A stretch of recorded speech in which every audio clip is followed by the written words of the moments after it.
बार हे दिन आहे. चांगली इच्छा आहे. वरती वरती ठेवलं तरी चालेल की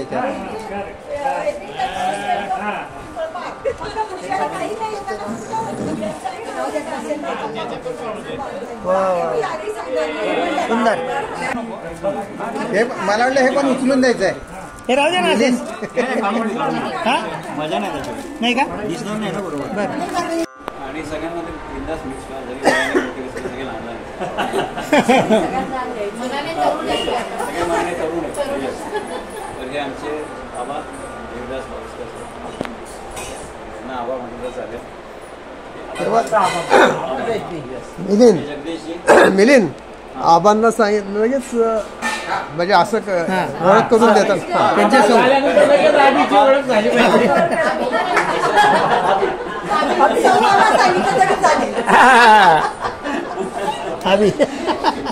ना ना नानी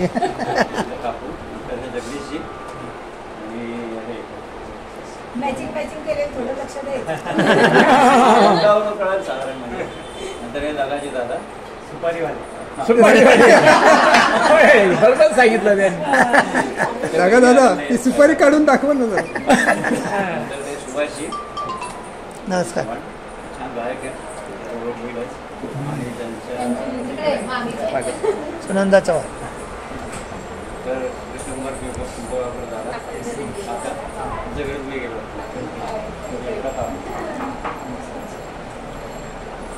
नंतर ते विजयजी भंडेरे आणि नंतर दीपकजी पिंगळे आणि आजच्या कार्यक्रमाचे जे मेन होस्ट आहेत आलेलं आहे राजनजी वाघ.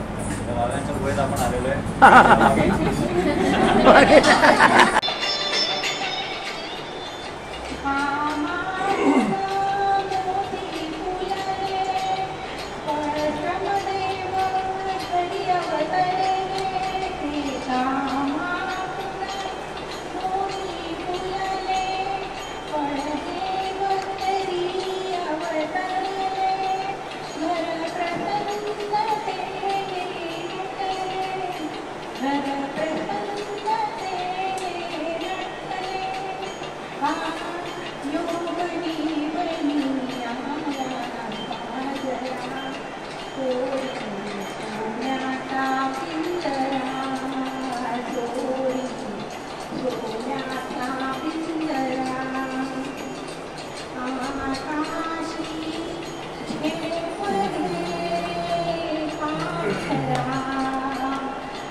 आपण बरेच ग्रुप बघितले आतापर्यंत. पण मला माझ्यातल्या म्हणजे मला माझा स्वतःला धन्यवाद द्यावेसे वाटतात की आपण जिवंतपणा ठेवला. फक्त त्यात एक असे मला खूप मदत झाली ती म्हणजे वकील साहेबांची आणि चारोताईची. आता हे कसं भले काही असलं ते एक ओळख लिहिली ना की त्या निमित्ताने येतात. आणि विशेष आहे म्हणजे सगळेजण आज हजर आहे. तुमचं प्रेम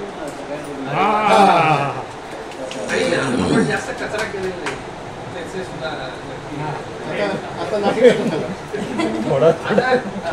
हे सगळ्यापासून असताना मला जी काही पात्र दिसली पात्र म्हणजे व्यक्तिरेखा उभ्या करताना काही खास लागतात तरच ते रेखाटता येते. म्हणजे मी जर बघितलं ना तर आबांचं जर समजा चित्र काढायचं असं फार काढता येत नाही. चित्र काढता नाही. पण बापू कसा किंवा भाऊ किंवा दादा हे अगदी परफेक्ट आहे. म्हणजे तुम्ही जर सांगितलं ना तर एखाद्या चित्र नुसतं एकदा बघितलं तरी तो काढेल. अशा काही काही व्यक्ती तुम्हाला टकल्यावर म्हणजे सगळ्यांना पुढे टाकतात त्यांना पडेल जे बेतात आहे. हे सगळं करत असताना मध्यंतरी एक वर्ष दीड वर्षापूर्वी गेलो सरकारने RTH म्हणून काढलं होतं, राईट टू हेल्थ म्हणून असं एक त्यावेळेला डॉक्टरांनी पण त्याच्यावर लिहिलं की असं काय चित्र विचारलं की तुम्ही आलं तरी तुम्ही मदत केलीच पाहिजे. यांच्या दारात मी जाऊन उभा राहिलो, माझं ऑपरेशन करा, त्याला केलंच पाहिजे. म्हणजे डॉक्टर बहुतेक म्हणजे ठिकाणाचे बनियान आणि त्याच्याबरोबर मला एक नाटक सुचली आणि आपल्याला एक एक ती पात्र असावीत अशी डोळ्यासमोर उभी राहिली. त्यामुळे आता जी छोटीशी नाटिका आपण वाचण्याचा प्रयत्न करतोय तर त्याच्यामध्ये ती पात्र प्रत्यक्ष डोळ्यासमोर ठेवून केलीत असं म्हणायचं सुद्धा हरकत नाही. ते लोक पात्र होते त्या पात्रासाठी. आता त्याच्यासाठी एक पुलंच्या मला पुस्तकात आहे त्यांनी असं लिहिलेलं की ते एका मित्राला भेटायला जातात आणि तो त्यावेळेला पीडित असतो आतमध्ये आणि त्यावेळेला त्यांनी शंकराचा हे केलेला ड्रेस केलेला सगळा आणि मी तुला शोधतो म्हणले हा त्यांनी म्हणले याच्यामुळे देवाला सगळा अवतार म्हणतो तसं त्याच्यामुळे या नाटकामध्ये एक पात्र नाही पात्र तर त्यातली जी पात्र आहे तर मी त्याला निवडताना असं केलं पात्र आधी सांगितलं पण सांगून टाकतो पात्र मी सांगतो. हा वा मग पात्र पण माझी ही पूर्वकल्पना आहे हे सगळे हे आपल्या पिंपळ पारावरचेच लोक आहेत पण ते त्या रूपात मला स्वप्नात दिसले असं म्हणा हो बस. आणि त्यांनी कशी मिश्किलपणा केला असता किंवा काय तुम्ही दाखवण्याचा प्रयत्न केला. रसिक पारकरींना विनम्र अभिवादन करून सादर करीत आहोत सुवर्ण पिंपळ निर्मित राजन वाघ लिखित बापू पिंगळे दिग्दर्शित तुफान विनोदी एकांकिका राजाची पोटदुखी. राजाची पोटदुखी. राजाची पोटदुखी. पात्र परिचय.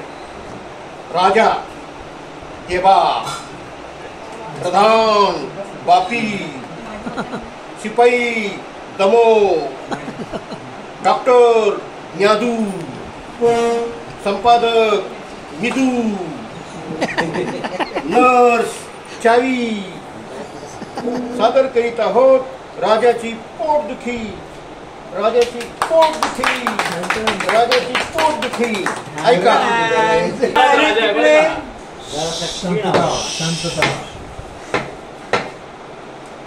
भात झाला महाराज तुम्हाला भात झाला काहीतरी महाराज थोडंच माझं मला पकडता का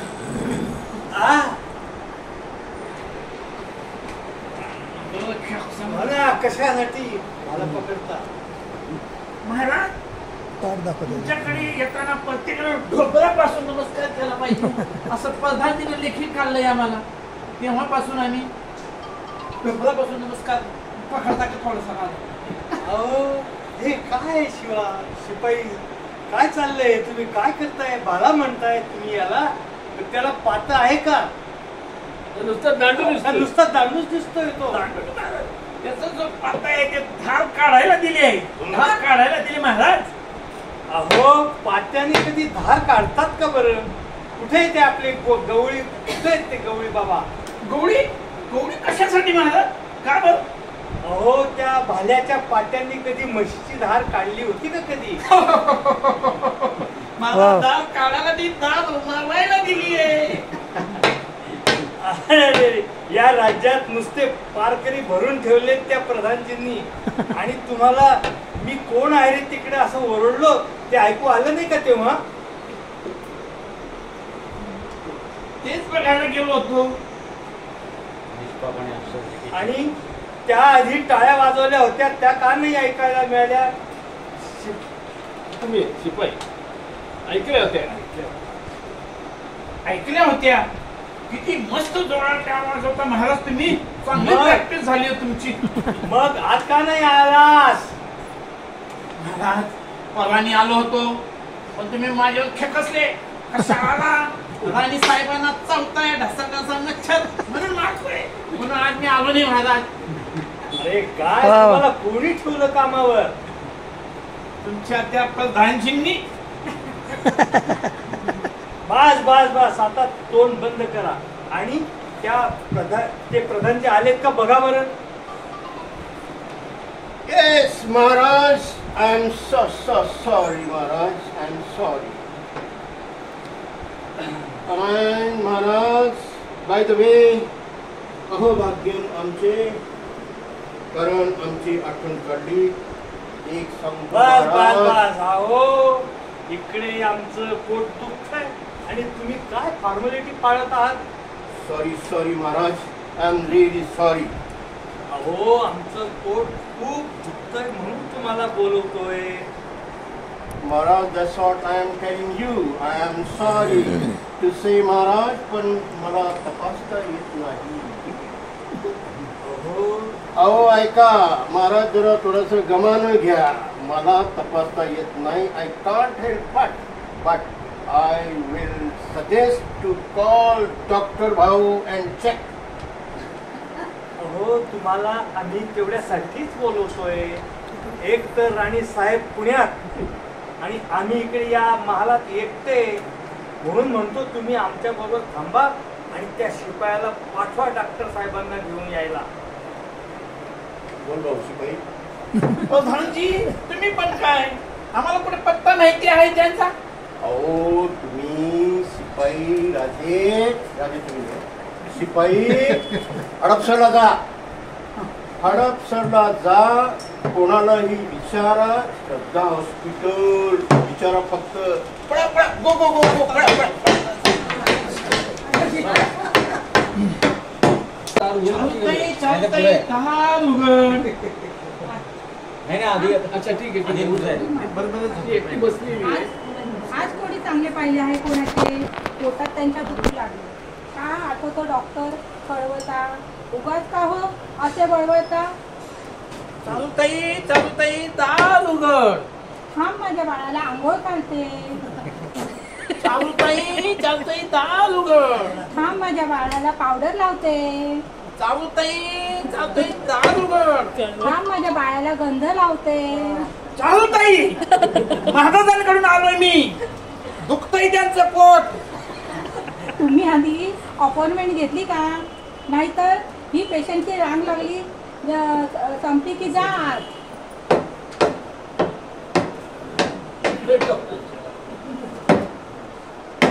अरे 40 गावच्या महाराजांची शिपाई.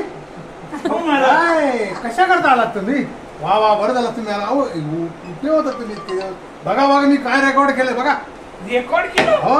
काय सांगता, हा. कोणत्या बुकात नोंद झाली. अहो, कसले कोणते बुकात मस्त. रेकॉर्ड केलंय बघा. अरे अपना दिल तो आवारा न जाने किस पे आएगा. आणि हे दुसरं नाही भारी बघा. मी डोलकर डोलकर डोलकर दर्याचा राजा. मी डोलकर डोलकर डोलकर दर्याचा राजा. डॉक्टर साहेब थांबा. इथं तुम्ही डोलकर डोलकर करतात, तिकडे आमच्या महाराजांची नौका डोलते पाण्यावर. खबर महाराज काय कोकणात गेले? कोकणात नाही, महाराज तुझे गडबड आलो आहे. तुम्हाला घ्यायला आलो मी. चला लवकर, चला लवकर. अहो, हे कधी सांगणार तुम्ही मग? तुमचं डोलकर चालू झालं. तुम्ही काय सांगणार, डोलकर वाजवणार. चला चला चला चला. हो महाराज, महाराज काय होतंय काय होतंय? आधी डॉक्टर साहेब नक्की लवकर या हा, की जाणार परस्पर कोकणात. मग गुपचूप फोटो दाखवतात. तुमचे काही सांगता येत नाही. हो नाही हो, मी आत्ता आलो, आत्ता गेलो, आत्ता आलोच. आता ते इकडे गडबडा लोळतायत असं म्हणतायत. माहिती त्यांची पुंगी वाजली काय पता नाही. मी जाऊन बघतो.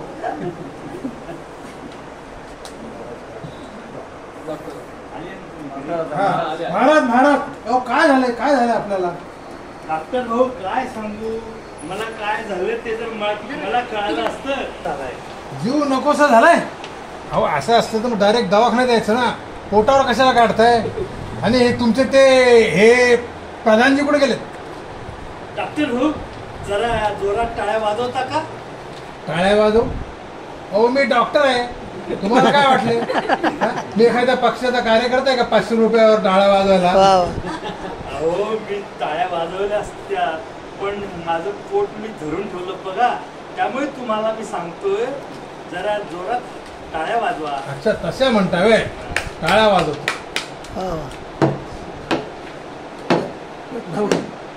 डॉक्टर साहेब बाला धरतो. अहो तू भाला धरता. भाला काय लावलं तुम्ही हे? नाही, महाराजांचा हुकूम आहे. मला भाला का धरायला होता तुम्ही? नाही, महाराजांचा हुकूम आहे. त्यांना ढोपरापासून नमस्कार करावा लागतो. करा करा करा. ते राहू द्या. ते राहू दे आधी. त्या प्रधानजींना बोलवा पाहू. ते मग आज गेले घरी. कुठे? कप्टरशीट मध्ये.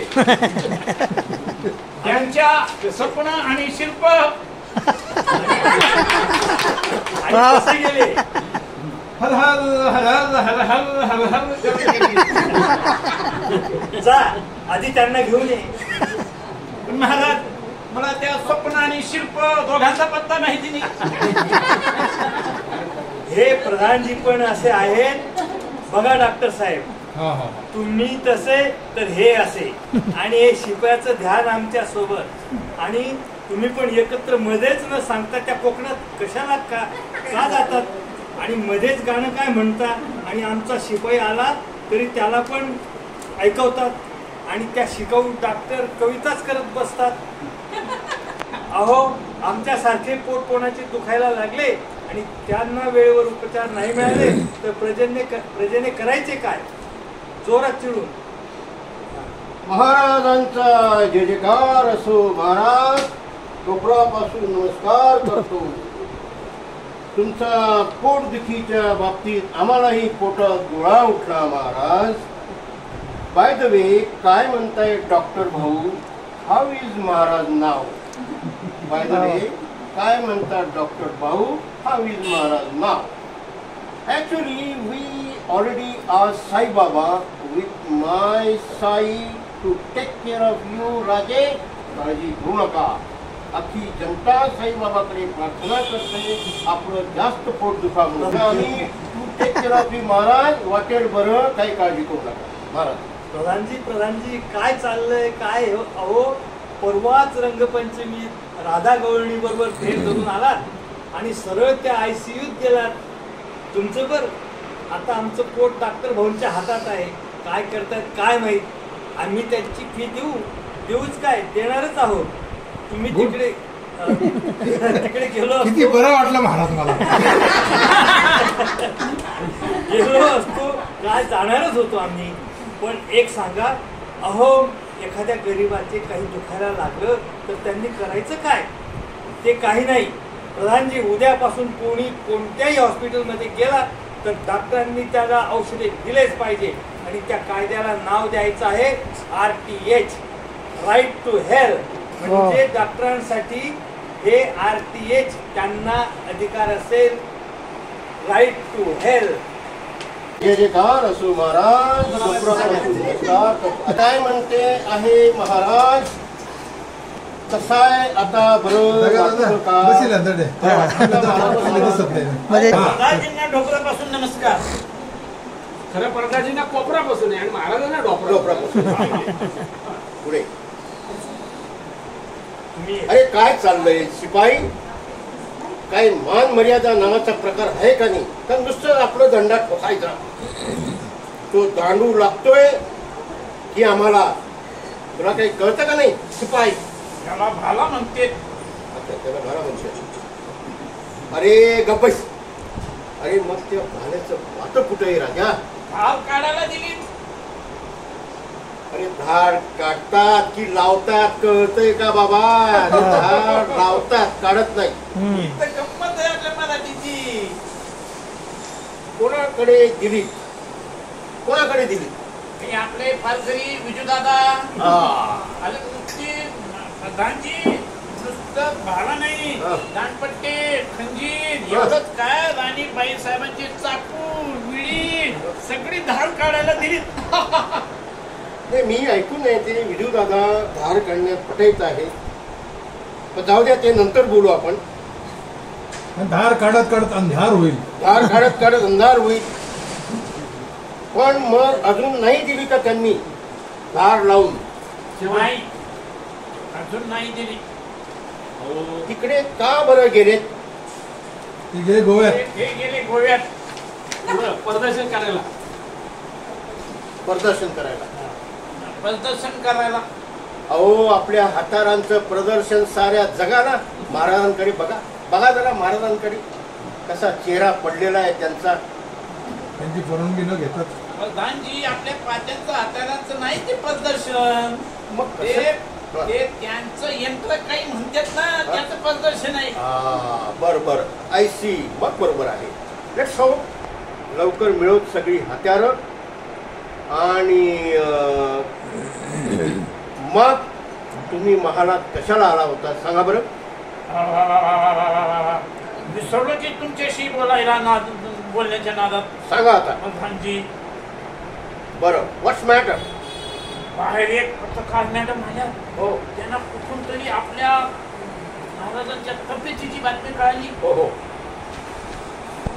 त्याला विचारत होत्या महाराजांची काहीतरी बातमी आहे. हो हो त्यांना कोरड्या उलट्या होत आहेत. असं काय झालंय. हो डॉक्टरांना दाखवलं का. हो पोट दुखतं की उलट्या होतात. कोरड्या उलट्या होत आहेत. डॉक्टरांनी सोनोग्राफी केली की नाही. हो अरे आता त्या आत्ता विचारतो म्हणून पटकन हात आलोय. आता सांगा उद्याचं काय सांगू. अरे आता त्या प्रधानजीच्या का कानात जाऊन बसतोस की काय. आणि इतके काय खासगीत सांगतोय. जोरात बोल जरा आम्हालाही कळू दे. महालात आला की आम्हाला ऐकू येईल असंच सर्वांनी बोलायचं. अहो शिपाई काय विचारताय काय. आणि तुम्ही काही माहीत नसताना बाहेरच्या बाहेर पत्रकार परिषद घ्यायला काय महाभारताचे संजय समजता का स्वतः. मुळात एखाद्या गोष्टीचा विकासाऐवजी महान विकास करून ठेवलाय तुम्ही. नाही नाही नाही प्रधानजी काही माहित नाही म्हणून विचारून सांगून तसं सांगून आलोय मी. Oh no nonsense please. No nonsense. आणि मग आम्ही ठरवू. त्याआधी नीट ओळख विचारा कारण हल्ली पत्रकारांचा काही भरोसा नसतो. शिपाई जागते रहो. रात्र वैराची आहे. महाराजांचं पोट दुखतं. नाही पद्धत. अरे हा हिरा कुठे सापडला तुम्हाला. बाई आपली पहिले ओळख सांगा. आपण विचारून आलोय मी.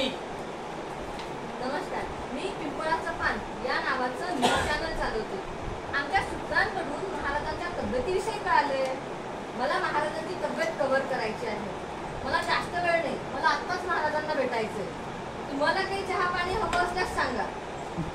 आई मी ड्युटीवर नाही. आणि तो पाण्यात धावत बघा कोपऱ्यात ठेवलेला आहे. महाराजांना ढोकळापासून नमस्कार. प्रधानजींना ढोकळापासून नमस्कार. तथास्तु. प्रधानजी काही सिरियस मॅटर झालंय. अरे बाबा.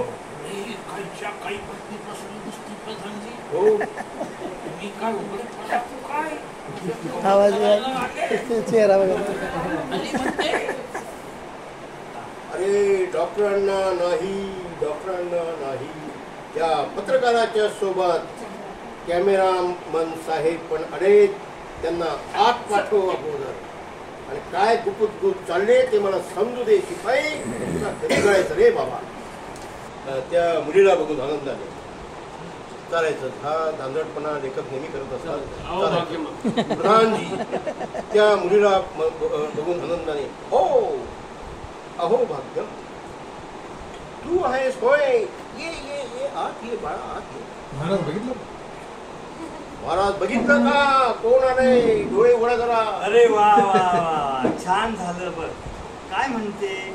अहो प्रधानजी हीच ना ती त्या दिलीप प्रभावरकरांची लाडकी. हा आठवलं. अगं बाई काय चाळीसगाव महालात कशी काय आलीस. आणि त्या पारावर जात होतीस ना अलीकडे दिसत नाही. काय म्हणताय. दिसत नाही महाराज. अनुभव डॉक्टरांना प्रधानजींकडे बघू. ढोकळापासून नमस्कार. हो हो प्रधानजी अगोदर मुकाट्याने बाहेर जा. महाराजांना एकटं सोडा. पत्रकार महाराजांना ढोकळापासून नमस्कार. अहो काका सॉरी महाराज. आपल्या तब्येतीचे कळाले. आपल्या तब्येतीचे कळाले म्हणून बातमी घ्यायला आले होते. अहो काही नाही हो. उगाच थोडं पोटात दुखतंय. हो पण बरं झालं तू आलीस. आणि बातमीसाठी तू एकटीच आलीस का सोबत कॅमेरा आहे की नाही. आणायला पाहिजे होता की. बरं अहो की नाही काल थोडं पोट दुखत होतं. अहो काका सॉरी महाराज कॅमेरामन पण आलेत की माझ्या बरोबर.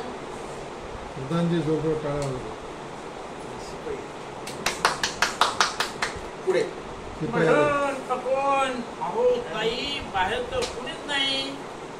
मांजर आलेलं एक जण बसलं बघत मशीन घेऊन दुर्बिणीत शोधतोय कोणाला तरी. अहो तेच आहेत ते, त्यांना पाठवा. हो या या या इकडे या. अहो त्या बाई बोलवत आहे तुम्हाला. या या.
तुमको देखा तो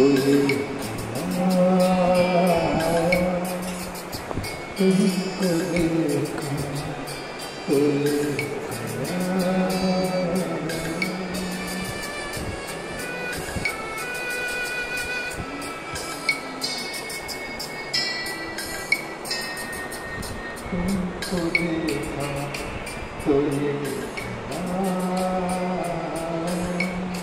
तुमको देखा तो तुमको देखा तो जिंदगी भूख तुम तुमको देखा तो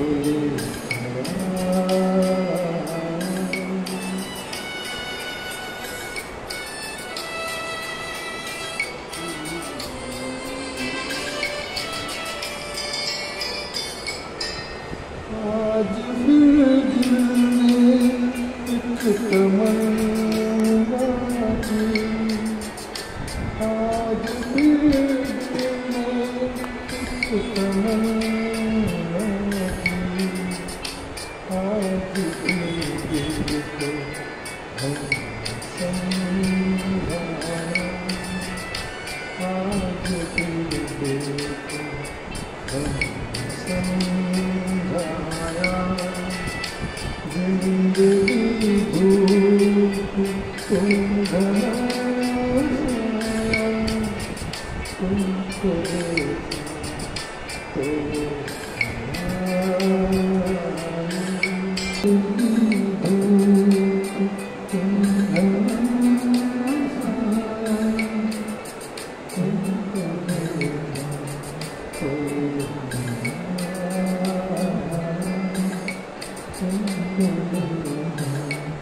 तो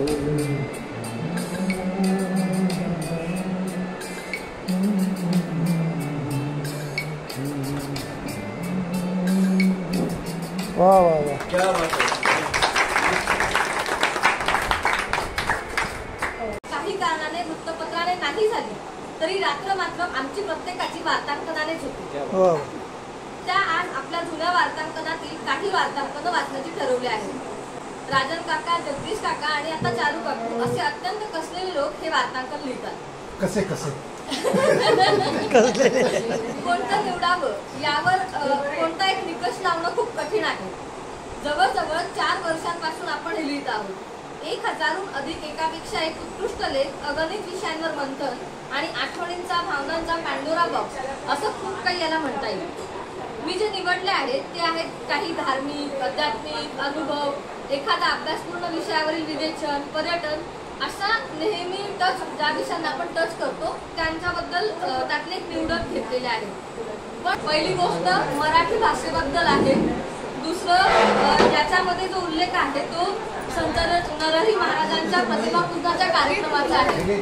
हे महत्वाचे दुवे आहेत की आपण सर्वजण या ठिकाणी एकत्र असतो. 27 फेब्रुवारी कुसुमाग्रजांच्या जन्मदिवसाची आठवण, पान क्रमांक 27 फेब्रुवारी कुसुमाग्रजांच्या जन्मदिवसाची आठवण सदैव मराठी भाषा गौरव दिन म्हणून शासनातर्फे साजरा केला जातो. आज वकील साहेबांचा या विषयावरचा लेख वाचनीय होता. आज एका दंतवैद्याकडे वाट पाहत बसलो. माझ्या शेजारी एक तरुणी पण बसलेले होते. 20% मराठी आणि 80% इंग्रजी भाषेतलं त्यांचे संभाषण मराठी गौरव दिनाच्या काळ्या फिती लावून आल्यासारखं वाटतं. दोघंही शुद्ध मराठी बोलू शकत असताना इंग्रजी बोलण्याचा अट्टहास हा अनाकलनीय होता. एकतर आपण किती पुढारलेले आहोत हे सगळ्यांना भासवायचा त्यांचा प्रयत्न होता की त्यांना मातृभाषेची लाज वाटत होती काय जाणे. त्यांचे शिक्षण अर्थातच इंग्रजी माध्यमातून असावे. असो, आज आबा चाळीसगाव येथे संत नरहरी महाराजांच्या सेवेस हजर दिसले. पुस्तकाचे प्रकाशन तसेच तेथील रस्त्यांच्या संत नरहरी महाराजांचे नाव हे सकल सुवर्णकार समाजाला भूषणावं असत आहे. इकडे पुण्यात व पिंपरी चिंचवड दोन्ही ठिकाणी समाज बांधवांनी संत नरहरी महाराजांची प्रतिमा पूजनाचा कार्यक्रम पार पाडला. सन्माननीय पारकरी कुमारतानांचा सत्कार हा देखील आमच्यासाठी आनंददायी होतो. तेव्हा असाच आनंद लुटण्यास उद्या परत पुन्हा भेटूया पुढच्या पानावर आपल्याच पारावर. हे जे दुसरं आहे हे थोडंसं खास शैली ज्याच्यामध्ये शब्दांचा खेळ असतो. खास वैशिष्ट्य आपल्या याचं जगाच्या निर्मितीपासून धरणी मातेचे चरणस्पर्श करणाऱ्या समुद्राच्या लाटांची ती भक्ती पाहताना माणूस स्वतःचं देवभान विसरतो. आज नानांनी याची झलक चित्रफितीतून दाखवली. पारकरांनी याचा आनंद नक्कीच घेतला. मराठीत एक म्हण आहे, खुंटा बळकट करणे. तशी कालची रिक्षाची आळूवडीची घडी डॉक्टर साहेब पक्की करताना दिसली. सोनारवाड्यात असलेल्या गाण्याच्या कार्यक्रमाचे आवाहन मिलिंददादांनी केले. बाकी आज पारावर नेहमीप्रमाणेच पारकरी कुरघोड्या कोपरखळ्यांचा खेळ खेळताना दिसले. पण पळतीचे राज्य असलेला खेळाडू काही हाती लागला नाही असं जाणवलं. बहुतेक हे बापू साहेबांबद्दल असावं. फक्त खेळाडू एकच बापू जाऊ दे. फक्त खेळाडूने स्वतःकडे देवत्व घेऊन पंचांचा रोष उडवून घेतल्याचं जाणवलं. थोडक्यात निभावलं असतं पण ऋतिक्षाने भरलेल्या मिरचीचं चित्र टाकून स्वतःच्या पायावर धोंडा तर पारकरांच्या ताटात कोंडा वाढवलाय. शेवटी स्वप्नातलं शिल्प प्रत्यक्षात यावं म्हणून राजांनी देवाचा धावा केला. पण सध्या राजकारणात कोणी कोणाचा बाप पळतो तसे बासांनी पारकरी भक्तांचा देवच पळवला. आता हा देव कसा पावणार किंवा हा देव पावावा म्हणून कोण देवाकडे साकडे घालावे याचा विचार पारकरी करताना दिसतो. तरी आज ना उद्या देव पावेल या आशेवर उद्या पुन्हा परत भेटूया पुढच्या पानावर आपल्याच पानावर. याच्यामध्ये गोष्ट पण आहे आणि ह्या सगळ्याचं मूळ जिथे आहे ते आपले माई आणि बाबा जे होते दादा त्यांचा उल्लेख याच्यामध्ये आहे. या सर्वांचं प्रेरणास्थान. एका गरीब ब्राह्मण कुटुंबातील सर्व सदस्यांनी स्वतः उपस्थित राहून महत् प्रयासाने मिळालेल्या खिरीचे दान याचकाला दिले. त्याच्या पत्रावळीवर लोळल्याने एक मुंगूस अर्धवट सोन्याचं झालं. नंतर जेथे जेथे दानधर्म यज्ञ अन्नदान व्हायचं, आजच्या भाषेत भंडारा असं जिथे व्हायचं तिथे जाऊन उरलेलं शरीर सोन्याचं करून घेण्याचा तो मुंगूस प्रयत्न करत असे. पण ते काही झाले नाही अशी एक पुराण कथा आहे. जरी पिंगळे काका नसले तरी माईंचा परिचय व जो काही सहवास लाभला त्याने मला अर्धा सोनेरी होण्याचं भाग्य लाभलं. पण संपूर्ण सोन्याचा अट्टहास माणसं शोधायला भाग पडतो. तर अशा परिसाचा स्पर्श झालेल्या अनेकांनी आज काकांना अभिवादन केलं. तत्पूर्वी आज बापूसाहेब कोरड्या क्रूजने लक्षद्वीपकडे प्रवासास निघाल्याचा करिता पारावर येऊन पोहोचला. जरी वाटाड्यासोबत नसला तरी खुद्द डॉक्टर साहेबांचे दुरून का होईना त्यांना मार्गदर्शन लागणार आहे. त्यांच्या प्रवास वर्णनाची वाट आता आपल्याला पाहावी लागणार आहे. आणि हो, त्यांची मोजकी प्रकाशचित्रे ते आपल्याला पाठवणार त्याचाही आनंद पारकऱ्यांना आहे. तर आजचा दिवस मुख्यत्वे स्वर्गीय पिंगळे काकांना समर्पित असाच होता. तेव्हा असाच आनंद पुन्हा लुटण्यासाठी पुन्हा भेटूया पुढच्या पानावर आपल्याच पानावर. त्यांचं वाचन आणि त्यांचा वावर किती दांडगा आहे प्रत्येक क्षेत्रात याच्यासाठी मी हे एक निवडलं. ज्ञानेश्वरांच्या काही काळ आधी महानुभव संप्रदाय महाराष्ट्रात उदयास आला. महान अनुभवोत्तेजा बलम वा यस्य हा सहा महानुभवाः. या दृष्टीने मोठा तेजाने युक्त असलेल्या लोकांचा मार्ग तो महानुभाव पंथ असं म्हटलं जातं. महानुभाव पंथ हे नाव प्रथम एकनाथांनी वापरलं असं विद्वानांचं मत आहे. समाजात चातुर्वर्णाची बिराददारी वाढलेली असण्याच्या काळात सर्वज्ञ श्री चक्रधर स्वामींनी वैदिक तत्वज्ञानाला बाजूला करून ज्ञान आणि भक्ती यांचा समन्वय करून आपल्या तत्वज्ञानाचा प्रसार केला आणि सर्वच देवतांचे प्रस्थ कमी केले. देवतांच्या पूजेचा निषेध केला आणि चातुर्वर्ण व्यवस्थेवर हल्ला चढवला. आपल्या पंथात त्यांनी स्त्रिया, शूद्र, सकल जाती, बहुजन सर्वांना दीक्षा घेण्याची सोय ठेवली. संपूर्ण अहिंसा आणि कडकडीत वैराग्य यांचं पालन आपल्या संप्रदायात अपरिहार्य मानले. धर्माचे रहस्य आपल्या बोलीभाषेत सांगणाऱ्या बौद्ध आणि जैन संप्रदायांप्रमाणे जनभाषेत सांगण्याचं तत्वज्ञान सांगण्याचा त्यांनी प्रयत्न केला. श्री चक्रधर स्वामी आणि पुढे इतर अनेक संतांनी केलेल्या लोकभाषेचा पुरस्कार हे या काळातील एक मोठं सांस्कृतिक कार्य होते. अवतार स्वरूप श्री चक्रधर स्वामी यांनी 12व्या-13व्या शतकात आपल्या संप्रदायाच्या तत्वज्ञानाची वैशिष्ट्ये सूत्र रूपाने दृष्टांत पाठ या ग्रंथात सांगितलेली आहे. या ग्रंथावरील भाष्ये अनेक महानुभाव संत कवींनी व भाष्यकारांनी केली. हा इतिहासही महानुभाव साहित्याचे वेगळेपण सिद्ध करणार आहे. याच भाष्यलेखन मालिकेतील मुरारी बासांचा दृष्टांत प्रबोध हा ग्रंथ होय. या संप्रदायातील अनेक भाष्यकार संस्कृतज्ञ विद्वान आणि त्यांनी आपले भाष्यग्रंथ स्वामींच्या आदेशानुसार लोकभाषा मराठीतून लिहिलेले आहेत. यादव काळात सुमारे 13व्या शतकात महानुभाव हा अत्यंत लोकप्रिय पंथ होता. या पंथाची स्थापना करणाऱ्या चक्रधर स्वामींना लोक पंचकृष्णांपैकी एक अवतार मानतात. या पंथाची वैदिक धर्मावर श्रद्धा नसली तरी त्याबद्दल स्वामींना एक आस्था होती. एक सामाजिक गरज म्हणून चातुर्वर्ण्यावर महानुभावांचा विश्वास आहे. मात्र तत्व म्हणून ते जातीभेद, स्त्री पुरुष भेद मानत नाहीत. ते कृष्ण भक्त आहेत आणि कृष्णाचे 5 अवतार झाले असे मानतात. ते भक्तिमार्गी असून काही नियम पाळतात. त्यातील प्रमुख 4 नियम म्हणजे शरणागती, प्रसाद सेवा, मूर्ती ध्यान वा मूर्ती ज्ञान आणि नामस्मरण हे होय. यती धर्म व गृहस्थ धर्म या दोहोंवर त्यांचा भर आहे. स्त्रियांना मठात संन्यासिनी म्हणून जगण्याचा अधिकार आहे. ते अहिंसा, शाकाहार, सात्विक जीवन, भिक्षा मागणे व देशभ्रमण या गोष्टी काटेकोरपणे पाळतात. त्यांनी एक सांकेतिक लिपी शोधून काढली. ती 9 तऱ्हांनी लिहिता येते. मराठी भाषेवर महानुभावांचे फार मोठे उपकार आहेत. तसेच त्यांनी भारतीय तत्वज्ञानात मोलाची भर घातली. त्यांचे साधना ग्रंथ, टीका ग्रंथ आणि भाष्य ग्रंथ अत्यंत मोलाचे आहेत. पंजाबी मातृभाषा असलेले अनुयायी अद्यापही वाचतात. 17व्या शतकात मोगल बादशाह औरंगजेब याने पंथाला जिझिया करापासून मुक्त केलं होतं, कारण त्याला ते हिंदू फकीर वाटले. गेली 750 वर्ष हा पंथ महाराष्ट्रात, मध्य प्रदेशात व पंजाबमध्ये अस्तित्वात आहे. महानुभावांची कृष्णाची मंदिरे मुंबई, दिल्ली व अमृतसर या ठिकाणी देखील आढळतात. यादव राजांच्या कारकिर्दीत 12व्या शतकात महाराष्ट्रात महानुभाव पंथ उदयास आला. सामान्यांना त्यांच्या भाषेत मोक्षमार्ग सुलभ करून सांगणारे जैन, नाथ, लिंगायत आदी पंथ यापूर्वी प्रस्थापित झाले होते. या काळात कर्मकांडाचे प्रस्थ वाढून सकाम भक्तीचे बंड वाजले होते. सर्वांसाठी खुल्या असणाऱ्या महानुभाव पंथाने जाती निरपेक्षतेचा आणि अहिंसा या तत्वाचा पुरस्कार केला. आज महानुभाव या नावाने जरी हा पंथ ओळखला जात असला तरी त्याची महात्मा, अच्युत, जयकृष्णी, भटमार्ग, परममार्ग अशी नावेही आहेत. गुजरातीत अच्युत पंथ व पंजाबात जयकृष्णी पंथ ही नावं लोकप्रिय आहेत. ही दोन्ही श्रीकृष्ण भक्तीचा द्योतक आहेत. या पंथातील अनुयायी परस्परास महात्मा म्हणतात. चक्रधर स्वामींनी सकल जणांच्या कल्याणासाठी निर्माण केलेल्या अशा या महान महानुभाव पंथाचा पूर्णपणे स्वीकार करून ऋतूचे शास्त्री आदरणीय चंपालाल पटेल यांनी त्या मार्गाने सेवा करण्यासाठी गृहस्थाश्रम सोडून संन्यस्त जीवनात प्रवेश केला. त्यांना पारकऱ्यांतर्फे वंदन करतो. शहरी जीवनाच्या वेगाला कंटाळलेल्या मनाला निसर्गाच्या सानिध्यात काही दिवस राहून ताजेतवाने होण्यासाठी कोकणासारख्या निसर्गाच्या सानिध्यात फार्म हाऊस, घर बांधून जमेल तेव्हा तेथे जाऊन राहण्यास कुणाला आवडणार नाही. नक्कीच सगळ्यांना आवडेल. अशा या कोकणात विरंगुळा करण्यासाठी स्वतःचे घर बांधण्याचे स्वप्न डॉक्टर भाऊंनी पाहिले होते. ते स्वप्न आज पूर्ण झाले आहे. रुग्णांच्या सेवेतून थोडा वेळ काढून या घरात त्यांनी भरभरून आनंद घ्यावा यासाठी पारकऱ्यांतर्फे त्यांना शुभेच्छा. आज संकष्टी चतुर्थी या निमित्ताने बापूसाहेबांनी सर्वांना शुभेच्छा दिल्या. एकूणच आज काकू, बापूसाहेब व सर्व पारकऱ्यांची उपस्थिती, गप्पा गोष्टी, हास्य विनोद या दिवस आनंदात गेले. असाच आनंद घेण्यासाठी पुन्हा भेटूया पुढच्या पानावर. आपल्यास पारावे. कलम 72 आणि कलाकारांची भरती येथे सभा. राजन खंदा सेनापती आमच्या मधोमध उभा. मिलिंद म्हणाला, छान छान, फारच छान. पारावर आल्यावर मी विसरतो माझेच भान. स्टेथोस्कोप बाजूला ठेवत भाऊंनी हाती घेतला माईक. म्हणाले गाणे आवडले तर जरूर करा लाईक. चारूच्या मनात बरसतो सतत कवितांचा पाऊस. तिच्या कविता ऐकताना सगळ्यांना वाटते भारी मौज.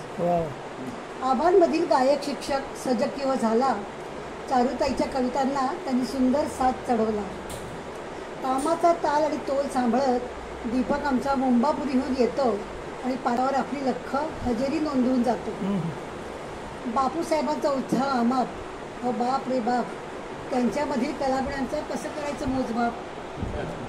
सुभाषजी सुरेल गाण्यांनी हळूवार घालतात हुंकर. गाणे त्यांचे करून जाते सर्वांच्या मनाला छूमंतर. कुमारदादांची लेखणी आहे मार्मिक आणि सुंदर. पारावर उमटवून जाते आपली ठसठशीत मोहर. ऋतूच्या लेखणीचा वाज सदैव असतो ताजा. झरोक्यात डोकाताना येथे खूप मजा. आमच्या विजयकडे आहे प्रचंड ज्ञानलालसा. संदेश मार्मिक मतांचा तो पाठवतो सुरेखसा. जगदीशजी आले, थोडंसं उशिरा आले वाटतं पारावरते. जगदीशजी आले आणि पटकन मिसळून गेले. जडी बघा आता त्यांची कशी झरझर चाले. दगाजींची लेखणी सदैव भावरसात भिजलेली. त्यांची बहुरूपे बघण्यासाठी पारकऱ्यांची मने आसुसलेली. संजय आता पळून गेला, पण कलासक्त संजयकडे आहेत खूप साऱ्या गोष्टी. पण मध्येच येऊन कधीतरी घेतो गाठी भेटी. रावा कसला हा तर ढाण्या वाघ आहे. आपल्या समर्थ नेतृत्वाचे त्याला सदैव भान आहे. मला माई म्हणा, काकू म्हणा, काही म्हणा, स्थेय मात्र ठेवा. त्यामुळे मला मग वाटतो माझ्याच भाग्याचा हेवा. हे मी 20 साली केली होती. चला चला हो चला चला, आता 4था वर्धापन दिन आपला. चला चला हो चला चला, भाऊ बापू आबा तुम्ही चला. कुमारदादा सुभाषनाना दगादादा चला. जगदीशची बिलिंदी दीपक विजय तुम्ही चला. चारुताई माई ऋतू तुम्ही पण चला. चला चला हो चला चला. सेनापती रामांचा प्रेमाचा सांगावा आलाय. स्नेह मिळावाला सारे आपण जाऊया चला. चला चला हो चला चला. चला चला हो चला चला. आणि या दमदार निमंत्रणाचा, म्हणजे म्हटलं मी दम देतोय, या दमदार निमंत्रणाचा मान ठेवून आज समस्त पारकरी आपल्या सहधर्मचारींसह सहचरासह पारावर प्रकट झाले आहेत. त्यामुळे पाराचा आजचा आपला वर्धापन खरोखर रंगतदार झाला. होय, आजच्याच दिवशी 4 वर्षापूर्वी सुवर्णपिंपळाचे वृक्षारोपण झाले आणि मग सेनापती राजांनीचे मनोरथ फलद्रूप झाले. बघता बघता 4 वर्ष कशी भुरकत झाली. हळूहळू पिंपळ पाने चैतन्याने सळसळू लागली. विचारांचं खाद्यखत मिळत गेले पिंपळ पाराला आणि आनंदाने बघा कसा तो डवरून आणि मोहरून आला. पारकऱ्यांच्या स्नेहाची मधुर फळ त्याला लगडली आणि समस्त पारकरी मंडळी अगदी कृतकृत्य झाली. कधी टपल्या, कधी टिचक्या, कधी कोणाला लागतात तिथे नुसत्या टुचक्या. सुखदुःख वाटून घेण्याचं काही हक्काचं ठिकाण. कधी कुणाच्या कौतुकाला येतं मग भरभरून उधाण. पिंपळपान हा तर आपल्या सर्वांच्या जीवीचा हक्काचा विसावा. आपला सर्वांचा लोभ यावर सदैव असाच असावा ही इच्छा बाळगून मनी समस्त पारकरी जमले आज राजन सुनीताच्या सुखसदनी.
झिझकने की जरूरत क्या है, इस कदर हमसे झिझकने की जरूरत क्या है, जिंदगी भर का है अब साथ करीब आ जाओ, जिंदगी भर का है अब साथ करीब आ जाओ, याद रह जाएगी ये रात करीब आ जाओ, दूर रह कर ना करो बात करीब आ जाओ।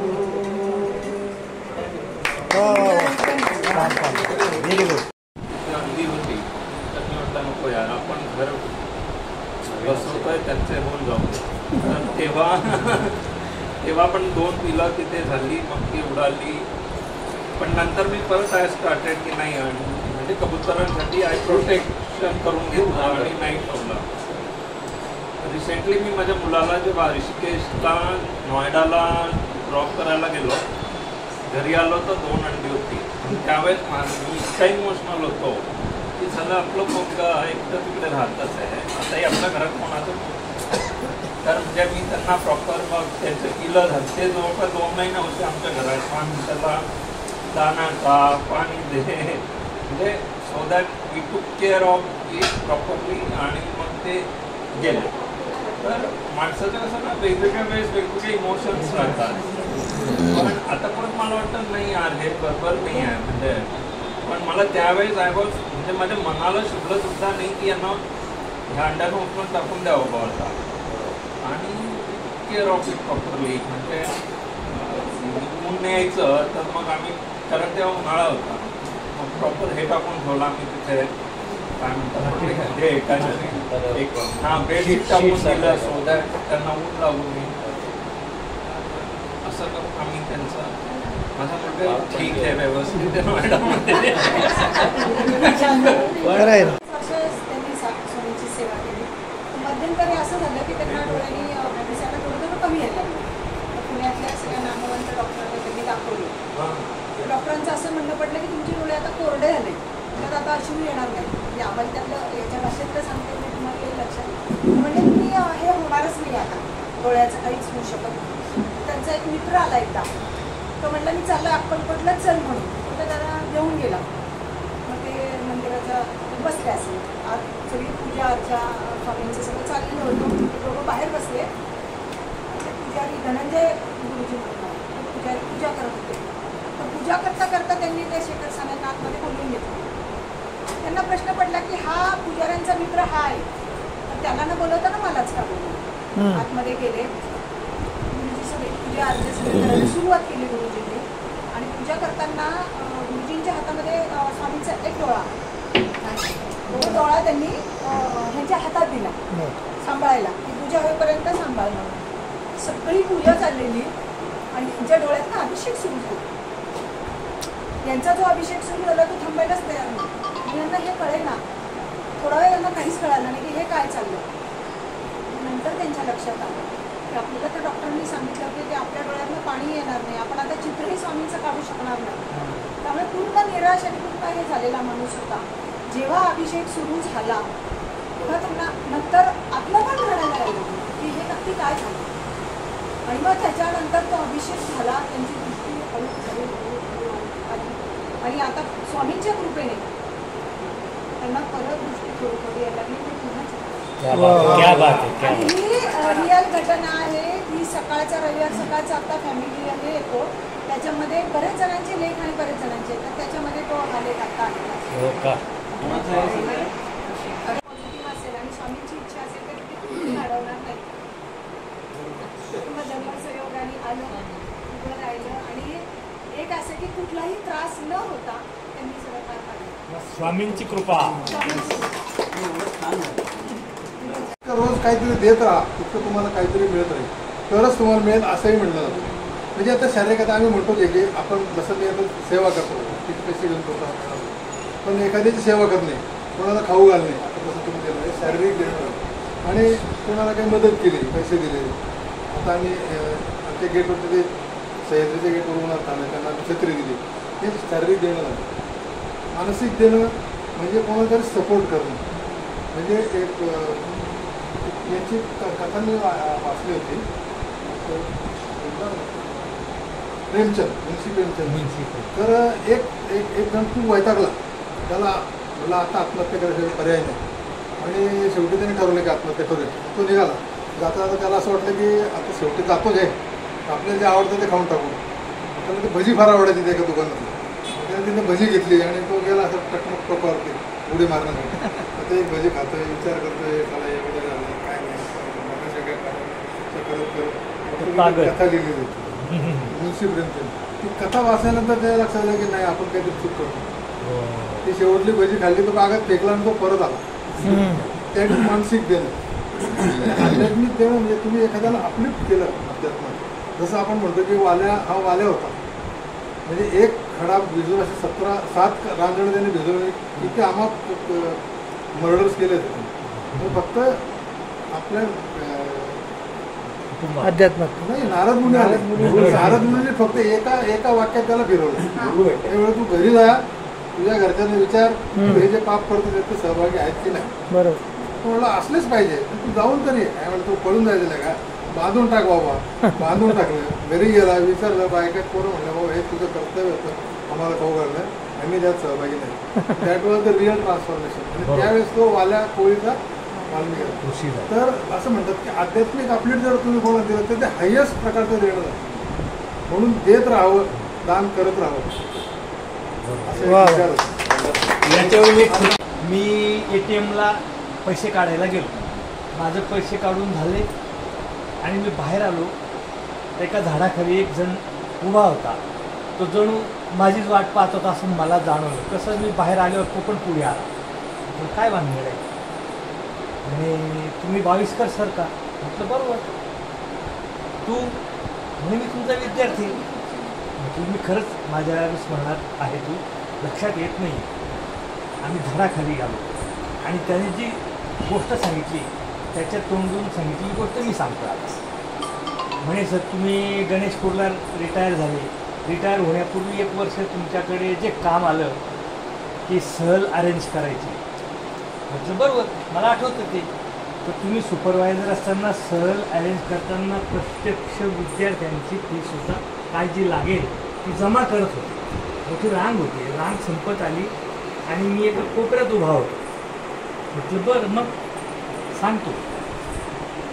रांग संपत आल्या आल्या तुम्ही मला हाक मारून बोललं, अरे तू इकडे का उभा, असं तुम्ही मला विचार. म्हटलं विचारलं असेल काय विषय.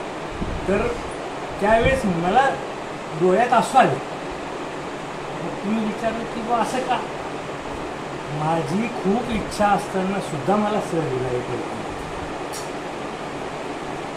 मग मी जरा विचार करून बोललो त्याच्याशी. मग पुढे काय झालं ते मला आठवत नाही, तूच सांग. त्याने सांगितलं सांग तुझं नाव. तुम्ही नाव लिहून घेतलं आणि पैसे तुम्ही भरून दिले. सहलही होऊन गेली, पण तुम्ही सहलीला आले नाही ती एक खंत होती. म्हणजे माझी काही प्रायव्हेट कार. तर त्यावेळेस ते पैसे तुम्ही भरलेले आता मला द्यायची वेळ आली. म्हटलं वा पैसे माझे उपयोगात आलेले आहेत. आता ते पैसे वापस घेण्यात मजा नाही. हे अनाहूतपणे का होईना पण माझी एक सेवा झाली. विद्यार्थी सहलीला झाला आला, याच्या आनंदापेक्षा आणखी कोणता आनंद असेल तर तो लगेच राहायला. आता हे जे देणं यांनी सांगितलं ते आपण स्वतःहून करतो. पण असा बिलीफ आहे की तुम्ही देणं लागत असाल तर ते तुमच्याकडून कुठल्या ना कुठल्या रूपात घेतलंच जातं. तर जेव्हा जावेद अख्तरांची एकदम गरिबीची परिस्थिती होती सुरुवातीच्या काळात, जेव्हा ते स्ट्रगलिंग होते ॲज अ रायटर, तर त्यावेळेला शाहीद यांनी त्यांना 200 रुपये दिले होते. आणि जावेद अख्तरांनी आयुष्यात ते कधी परत केले नाही की त्यांनी पण मागितले नाही, असं भरपूर वर्ष गेले. आणि जेव्हा शाहीद लुधियानवींचा मृत्यू झाला त्यावेळेला त्यांचं जेव्हा ते कब्रस्तानमध्ये होते तर सगळं लोक गोळा झाले, काही लोक चालले गेले. शेवटी एक माणूस आला आणि तो म्हटला की ना याचे 200 रुपये ह्या कामाचे लागतील. आणि अशा पद्धतीने ते जे 200 रुपये प्रकारचं कर्ज होतं ते शेवटी चुकत झालं होतं जावेदत्तरांचं. किस्सा छोटा आहे, साधा आहे की 8 दिवसापूर्वी आमचा मोबाईल आजारी पडला. सकाळी उठलो आणि व्हॉट्सअप दिसेना, काहीच दिसेना, नंबरही गेले, सगळे झाले. त्या दिवशी व्यस्त असल्यामुळे काही वेळच नाही मिळाला तिकडे जायला, यांच्याकडे मेकॅनिककडे जायला. मी अस्वस्थ दिवसभर. मुलगा बघतोय माझं, त्याचे एक्सप्रेशन फार असतात माझ्याकडे. त्यांनी ओळखलं तुम्हाला बाकी फोन ह्याचं त्याचं काही वाटत नसेल, पण बहुतेक तुमचा ग्रुप तुम्हाला दिसत नाही आहे. म्हणून तुम्ही काय हरकत नाही पप्पा, उद्या जा. आज तो दिवस आमचा पूर्ण गेला. दुसऱ्या दिवशी मी अगदी सकाळी उठून ऑफिसला कोर्टात जाण्यापूर्वी मी तिकडे गेलो मेकॅनिककडे. ही म्हटलं अहो संध्याकाळी जाणं एवढं काय काय. मग मेकॅनिककडे गेल्यावर तो म्हटलं साहेब दुरुस्त तर करून देतो, पण ह्याच्यातली फाईल मात्र मिळणार नाही तुम्हाला, संपूर्ण जाईल, काही राहणार नाही. आता मी एक क्षणभर विचार केला, नंबर गेले तर जे कोणी फोन करतील आपल्याला त्यांचा फोन आल्यावर नाव विचारून सेव्ह करू, हे काय फार मोठं काम नाही. पण माझ्या डोळ्यापुढे अंधार जो आला तो म्हणजे अरे 4 वर्षापासून हे रावणचं माझं आणि हे आपलं सगळं पिंपळ पारावरचं साहित्य हे डिलीट झालं तर काय होईल. म्हणजे आता तुकाराम महाराजांची जी गाथेचं आपण ऐकतो त्याला आपल्याला अरे काय कल्पना असतील बाबा, हे काय लोक खुर्चडसारखं. पण त्या वेळेला मला खरं तुकाराम महाराजांची ना आपली काही म्हणजे कुठेही कुठल्या अंगाने हे होऊ शकत नाही, पूर्ण होऊ शकत नाही. पण त्या दिवशी मला असं वाटलं अरे माझं साहित्य गेलं, म्हणजे रावणचं माझं वार्तांकन गेलं याचं दुःख नाही, ते तर आमच्या डोक्यात होतं, आम्ही कसंही ते पुन्हा अपलोड करू तुमच्याकडनं मागू. पण पारावरच्या ज्या काही आपल्या गप्पा होत्या काकूंच्या, सगळ्या पारकरांच्या ज्या काही आठवणी होत्या हे सगळं गेलं. त्याला मी पुन्हा विचारलं, त्यांनी पुन्हा काही सांगितलं नाही साहेब ते काही तुम्हाला मिळणार नाही म्हणून. मग शेवटी असं छातीवर दगड ठेवून म्हटलं जाऊ द्या, आता काय करणार, काहीच करू शकत नाही. संध्याकाळी गेलो त्याच्याकडे, त्यांनी करून दिला आणि त्यावेळेला तो काही बोलला नाही मला. म्हटलं झालं साहेब ओके. आणि घरी आलो बघतो पहिल्या कुठे बघणार सुवर्ण पिंपळ, अरे सुवर्ण पिंपळ पारावर बघितलं सगळं आहे काय.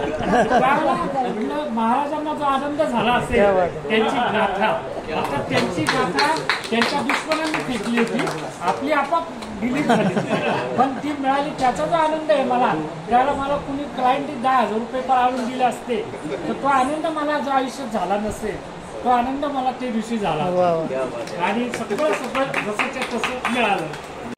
एकदा असं झालं पूर्णे अनेक कलाकृती तयार केल्या हिंदी सिनेमासृष्टीमध्ये आणि प्रश्न त्यांना विचारण्यात आले.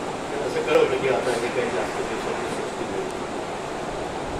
त्यांना एक प्रश्न शेवटचा असा विचारला गेला की तुम्हाला आनंद खूप मिळाला, समाधान मिळालं, पैसा मिळाला, प्रसिद्धी मिळाली, तरीसुद्धा कुठे ना कुठे काहीतरी खंत तुमच्या मनामध्ये असेल.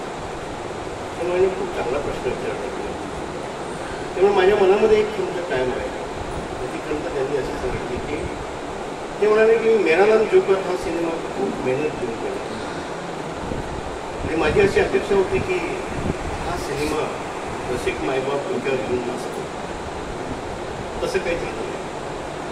मेरा नाम जोकरमध्ये ते म्हणाले की जीवनाचं तत्वज्ञान आहे. मेरा नाम जोकर, त्या जोकरमध्ये मी प्रत्येक सर्वसामान्य माणूस बघतो. मेरा नाम जोकरच्या हिरोमध्ये मी प्रत्येक माणसाचं चित्र बघतो, त्याच्यातली जी गाणी आहेत खूप अर्थपूर्ण आहे. पण मला एक कळत नाही की ते लोकांनी डोक्यावर का नाही घेतलं त्यांना तो सिनेमा का नाही. पण दुसरे कारण आहे. एकदा शेक्सपियरने असा प्रश्न विचारला होता की तुम्ही ट्रॅजेडीवर नाटकं केली, कॉमेडीवर नाटकं केली, पण हे दोन्ही विषय हाताळताना कुठला विषय तुम्हाला खूप कठीण वाटतो. ते म्हणाले की मला कॉमेडी विचारला खूप त्रास. सेकंड थर्ड एक्झाम्पल म्हणजे अशी आहे चार्ली चॅप्लिन हा स्वतः एक जोकर होता, एक विनोदी उदाहरण. चार्ली चॅप्लिनचं असं म्हणतात की ॲक्च्युअल जे आयुष्य होतं त्याच्यामध्ये खूप दुःख बनलेलं आणि म्हणून त्यांनी ते पुस्तक लिहिलं असं. आता मी असं म्हणेन काव्यग्रंथाच्या बाबतीत किंवा माझ्या व्यक्तीच्या बाबतीत माणिक सीताराम गोडघाटे उर्फ कवी ग्रेस तुम्ही तुमच्यापैकी बऱ्याचशा लोकांनी ते जेव्हा बोलतात त्यांच्या कवितांच्या बाबतीत म्हणण्यापेक्षा आयुष्यावर, आयुष्याच्या तत्त्वज्ञानावर त्यांची वाटचाल कशी झाली. आणि माणिक गोड घाटे हे असं म्हणायचे की तो एक ट्रॅजिक कवी होता, पण खऱ्या अर्थाने माणिक चित्राम गोड घाटे तो कवी लोकांना करायचा. तुम्ही त्यांच्या कविता जर वाचल्या काहीच अर्थ लागला. उदाहरणार्थ घर थकलेले संदेश पहिला तुम्ही त्याचं करवलं हे कळत नाही की त्यांना नेमकं काय म्हणायचं. आता बघा गंमत बघा, ते काय म्हणतात त्यांच्या पहिल्या कडव्यामध्ये, घर थकलेले संन्यासी हळूहळू भिंतही खचते. घर थकलेले संन्यासी हळूहळू भिंतही खचते. आईच्या डोळ्यामधले नक्षत्र मला आठवते. थोडा काय संदर्भ आहे? घर आणि आई पण तरी पण अर्थ नाही करत. फार अवघड आहे मंडळी. कवी ग्रेसांच्या कवितेवर लोकांनी पीएचडी केली आणि अनेकांनी केलेले, नागपूर युनिव्हर्सिटीने केले, पुण्यामध्ये केले. तर दुसरं वाक्य बघा, दुसरं कडवं, ती नवती संध्या मधुरा रखरखते ऊन चौकते.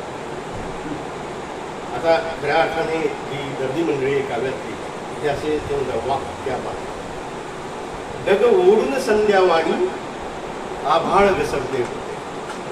बघ मला, डग ओढून संध्यावाणी आभाळ घसरले होते. आता ज्यांना खरोखर कवितेच्या बाबतीत स्वारस्य आहे, गती आहे, आवड आहे. कविता हा तसा फार बोरिंग विषय आहे.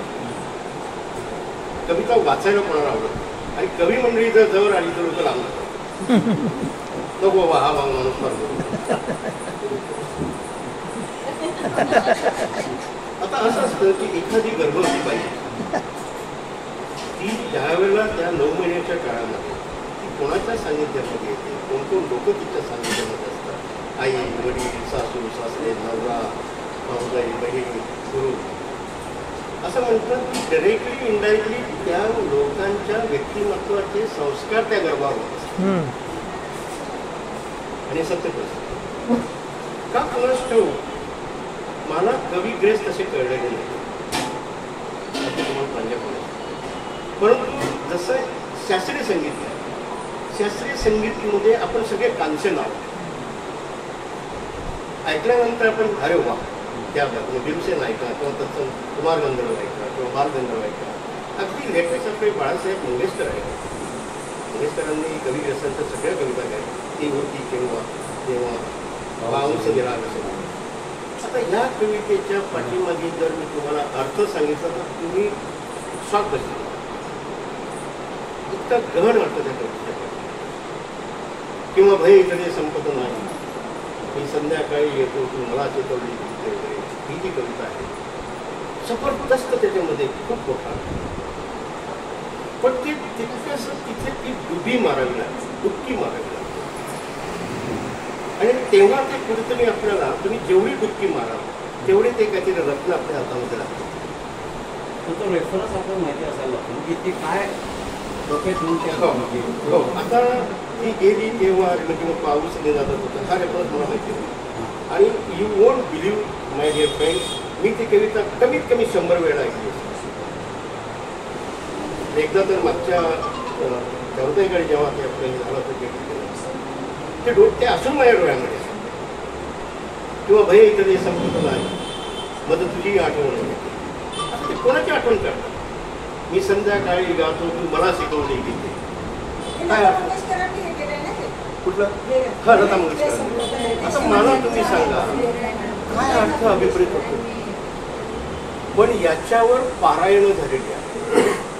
तुम्ही युट्यूबवर जा आणि ही जी कविता आहे घर थकलेले संन्यासी, याच्यावरचं लोकांना अनेकांना अनेक प्रकारचे अर्थ अभिप्रेत झाले असतील, त्यांच्याविषयी ऐकलं असेल, त्यांची भाषणं ऐकली असेल, तर माझ्या साहित्यिक गर्भामध्ये जी प्रतिभा आहे त्याच्यावर मला असं वाटतं कुठेतरी त्या कवी ग्रेसांची छाप पडलेली मला वाटतं. I don't know whether I should call it विद्यारोपण, पण संस्कार कुठेतरी इंडायरेक्टली करते. तर एक दिवस असा, आता खूप दिवसांनी मी ती कविता लिहिली आहे. या कवितेला वाचल्यानंतर मला सबदी संताप झाला. ते म्हणले, अरे बापू तू काय लिहिलंयस? म्हटलं सर बेसिकली का कोणाच ठाऊक ते माझ्या जर्नीमधून बाहेर पडतात. जर्नी म्हणजे काय? लेखणी. ज्या वेळेला बाळासाहेब मंगेशकर विदा सावरकरांना भेटायला गेले त्यावेळेला मंगेशकरांचं म्हणजे हृदयनाथांचं अक्षर फार घाण. त्यावेळेला विदा सावरकर असं म्हणाले की हे मंगेशकर असं म्हणाले की मला सही पाहिजे. तर ते म्हणाले धरणी द्या. तर त्यांना कळलं नाही हा धरणी काय प्रकार. मग ते म्हणाले आपल्याला मराठी सुधारावं, धरणी म्हणजे लेखणी आणि तुमचं अक्षर सुधारावं. हे असे खूप छोटी छोटी उदाहरणं आहेत की ज्याच्यातून आपल्याला बरेचसे अर्थ उघडत जातात. ही माझी जी कविता आहे त्या कवितेमध्ये मी काय प्रयत्न केलेला आहे तुम्ही अगदी प्रत्येक कडव्याच्या असं खोलवर जर गेला त्याच्यामध्ये तुम्हाला सामाजिक एक चित्र असं दिसेल, मानसिक चित्र दिसेल, निसर्गाचं चित्र दिसेल आणि ते मी सांगड घालण्याचा प्रयत्न केला. ते वाचताना लक्षात येत नाही. आणि उदाहरणार्थ त्याच्यातलं एक कडवं आहे. बापूला याच्यात नेमकं काय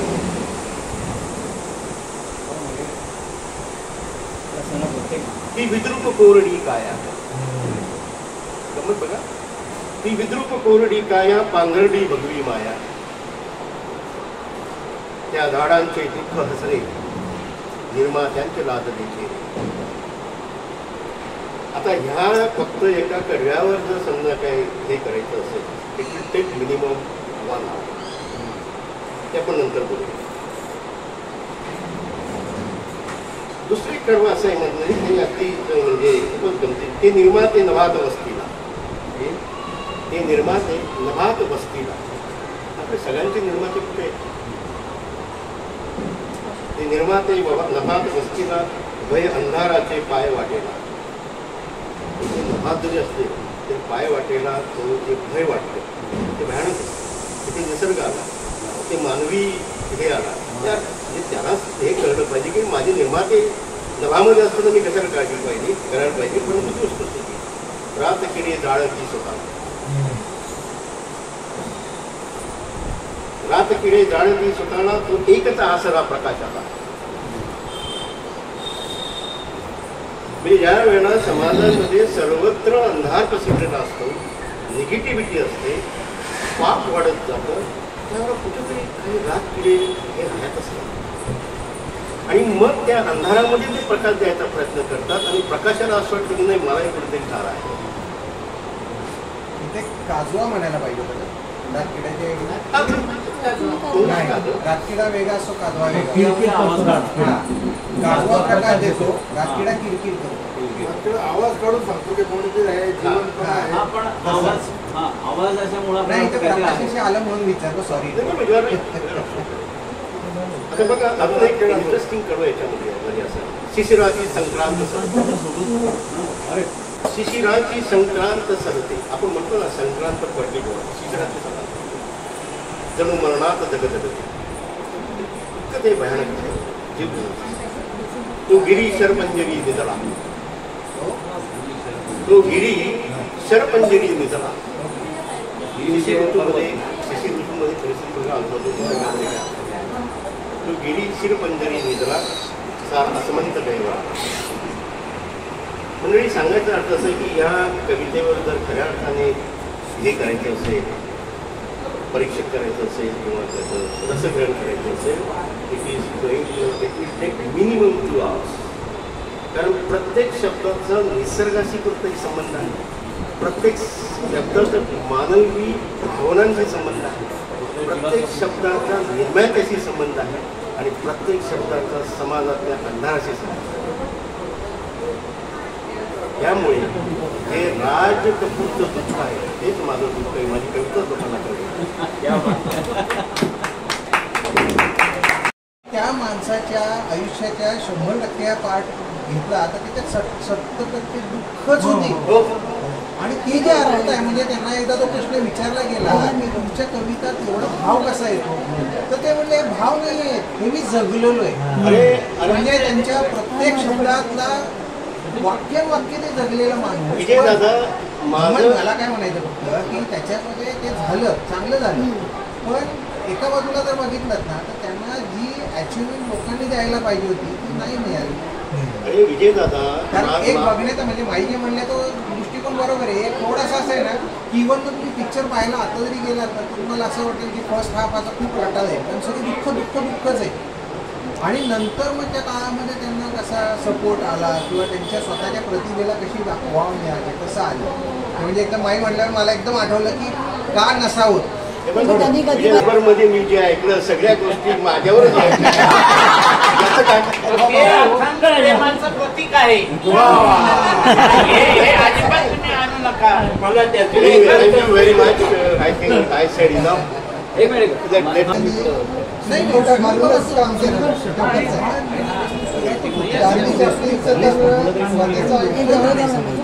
माईक जवळ घ्या. चरित्र वाचलं ना चार्ली चॅप्लिनचं तर तुम्ही 100 वेळा रडाल. इतकं दुःख त्यांनी भोगलं. आणि शेक्सपियरचं म्हणाल तर शेक्सपियरचं जीवन कसं होतं मला माहीत नाही. सॉरी म्हणजे मी ते पण शेक्सपियरने जी नाटकं लिहिली आहेत त्याच्यामध्ये तोडच नाही. आता आपल्याकडे कालिदासाने लिहिलेलं ते सुद्धा म्हणजे आपल्याला डावसवर नाही करता येणार. मला आता माझ्यावर काहीतरी बोला. मी जे मगाशी जे कीर्तन केलं त्याच्यावर असं मला बोलायचं आहे. तेच बोलायचं होतं खरं म्हणजे मध्येच थोडंसं विषयांतर झालं.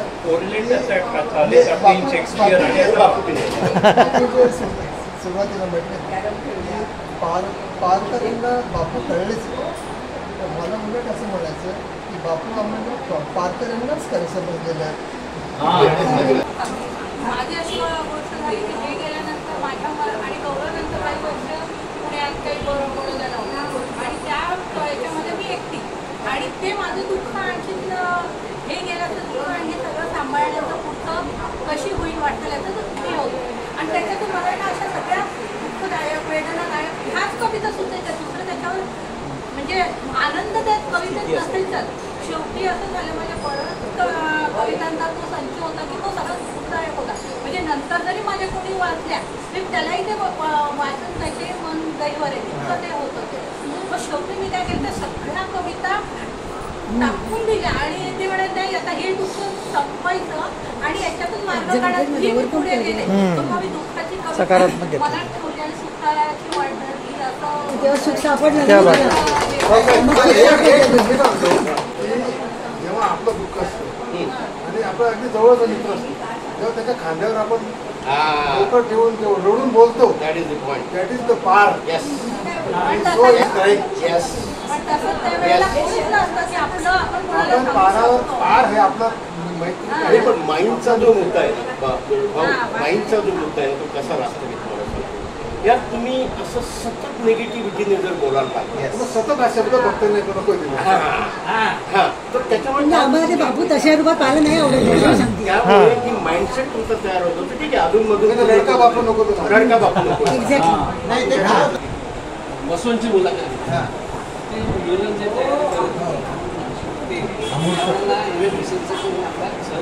अमृत शिल्प कलेचे आर्टिस्ट.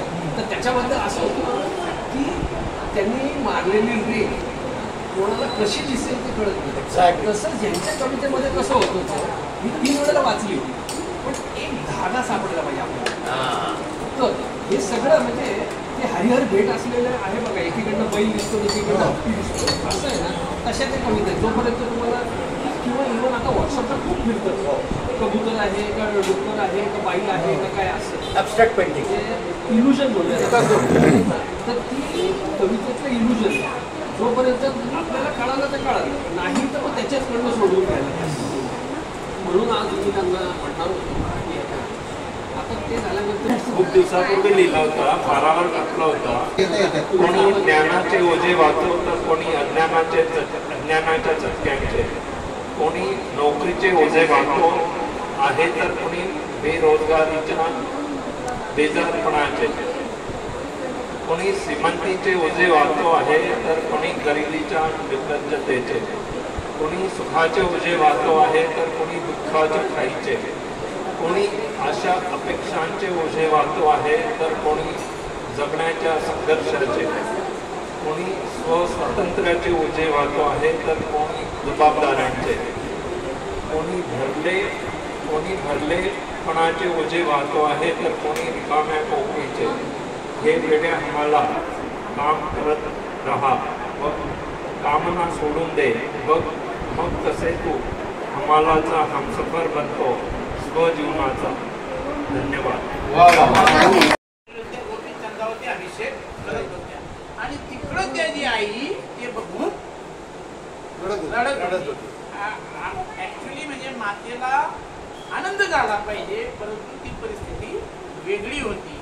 तर ते आंघोळ करत असताना त्याला आईच्या रडण्याचा आवाज आल्यामुळे तो उठून उभा राहिला. बायकांचं झालं काय, म्हणजे तुमची आई रडताय, तुमची आई जी मैनावती आहे ती रडताय.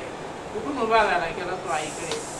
क्यों माँ तेरी आज्ञा तोड़ू, बुरा तुझे कोई बोला रे, क्या बात है, बुरा कोई वाइट बोल लगा, अगर किसने उंगली दिखाई मैं उंगली तोड़ के डालूंगा रे, कोई बोला होगा मुंह उसका काला करूंगा रे, तमाम कर दूंगा. बोले माता केवल होती है. ती म्हणते अरे गोपीचंद किनकिन माळी किनकर बंगला किनकर हाती घोडा रे. अरे राजा गोपीचंद, अरे या सगळ्या तुझ्या बायका, हे पटक्या, हे राज, हे पाठ, हे काही कामाचं नाही. आणि तुझ्यावर एक दिवस तुझी कंचन जैसी केली काया काल तुझे खायेगा रे. ती कंचन उघडा बंब बसला होता, त्याची चमचम चमचम काया होती, सोन्यासारखी त्याची काया होती, थोडा काळ खाऊन जाईल म्हटली. अरे म्हणे आई असं काय बोलते तू, माझ्या इतक्या बाबाचे बायका आहेत, थोडेसे पटके आहेत, मी भुकेलाची भूक भागतो, तांदळाची ताण भागतो, लोकांची विहिरीत होतो, सगळी जनता माझ्यावर खुश आहे, आणि तू मला असं सांगते काळ खाऊन जाईल, हे खाऊन जाईल. नाही तर काळाने कोणाला सोडलाय नाही, जो जन्मला आहे तो तर मरणारच आहे. त्यामुळे मला काय नाही, असं काही तू बोलू नको, पण तू का रडते ते मला सांग.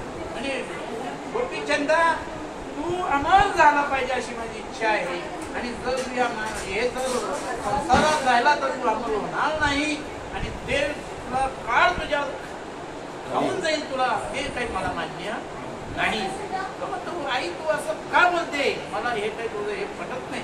तेव्हा ती म्हणते जर तू हे असं कर तशी माझं ऐकणार नाही तर या माझ्या पोटचा अपमान आहे म्हणतो, आणि मी जिवंत राहणार नाही.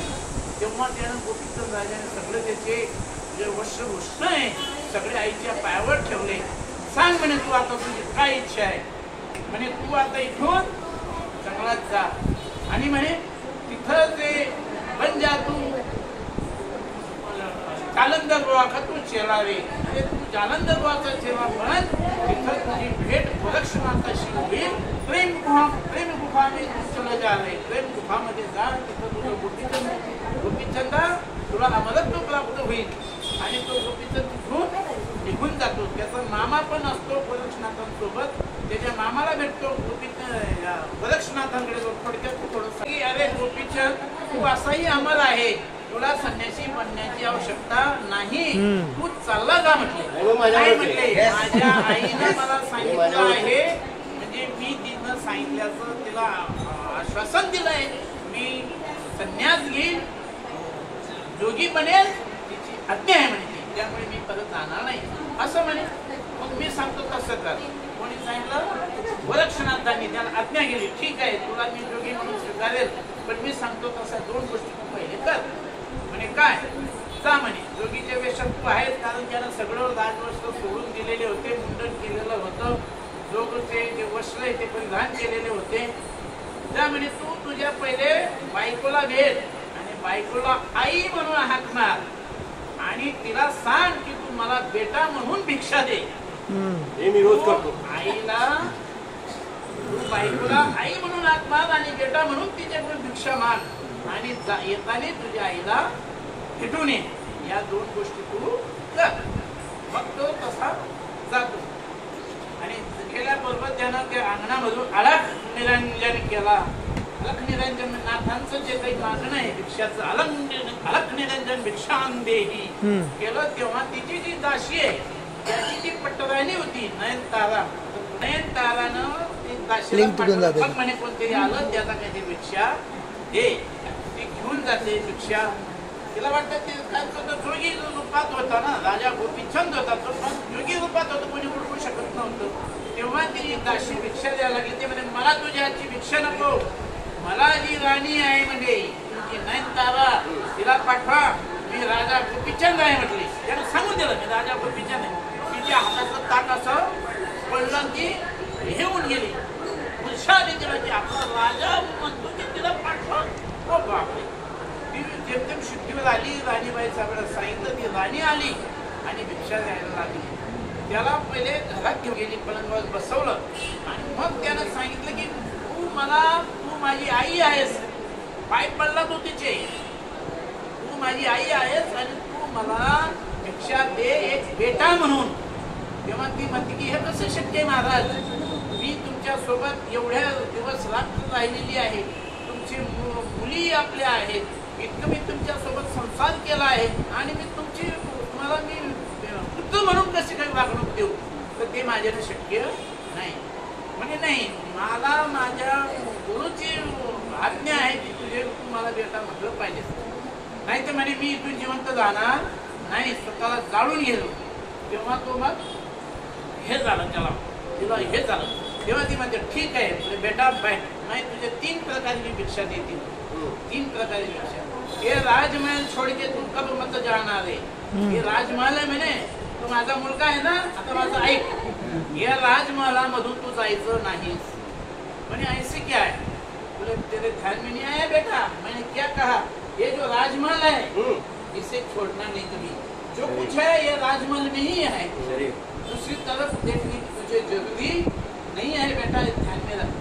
दूसरा जो जोगी है वो भिक्षा के लिए आज कुछ अच्छा मिल जाए, आज मिठाई मिल जाए, आज कुछ मिल जाए. जोगी को धन का लोभ नहीं होता है, मगर उसको खाने का लोभ जरूर होता है, तो वो लोभ तू कभी मत पालना.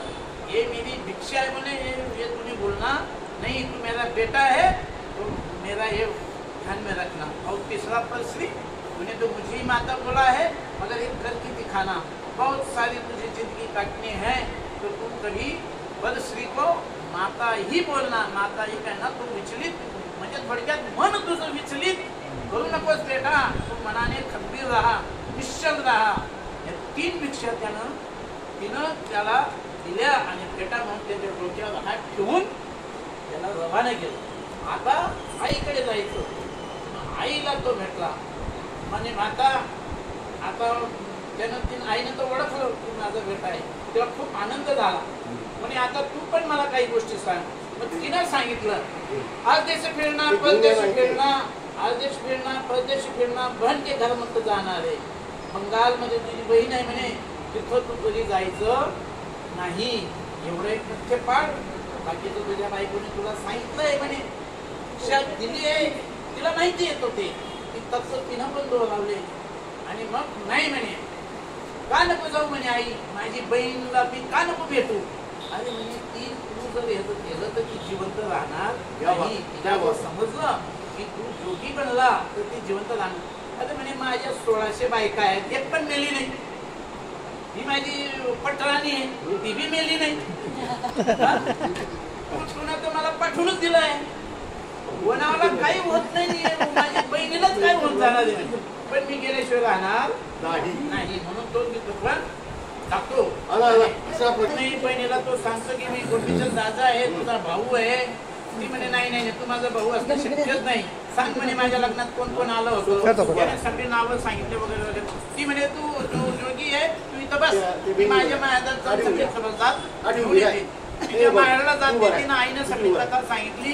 तिची जी भाऊजाई होती राणी नयनतारा, तिनं पण सांगितलं की बाबा हे तुम्ही जसे ते नागिन डसे तुम्हारी माता गोरे, म्हणजे तुमच्या आईला नागिन डसली पाहिजे म्हणे, कारण तिनं असं केलं. काढून घेऊ आपण हे कथा.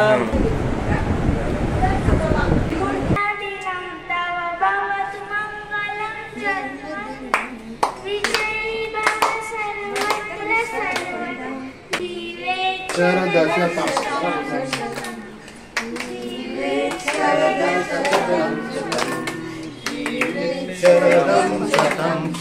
ना, मी आता इथं नाही हरवणार दादा, 100%. हे आपल्या पाराचं हे आहे आणि हे सोन्याचा पार आहे. लग्न समारंभात सुवर्ण पार. बघू तुला. थँक्यू. नो इंग्रजी, नो इंग्रजी. धन्यवाद धन्यवाद धन्यवाद. आभारी आभारी असं म्हणतो. आपल्या पाराचा पण वाढदिवस आहे तर रावांना घ्या ना. रावांचं ऑप्शन केलं झालं पाहिजे. सगळ्यांचाच घेऊ. नाही नाही नाही नाही नाही नाही. संस्थापक फाउंडर थांबा 5 सुवासिनी वास करता करता 7 झालेले आहेत.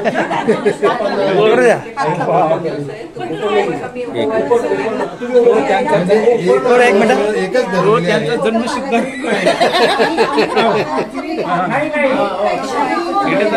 एका सुवासिनीला एकच धरलेली आहे.